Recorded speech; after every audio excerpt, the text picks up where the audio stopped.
சாமியில வீட்டில் ஒரு வேலை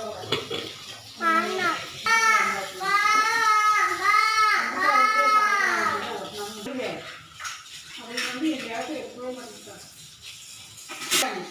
அதான் ஆமாப்பா இங்கே பார்க்க ஆளுடா எதுவும் தெரிஞ்சுன்னு போயிட்டேன்.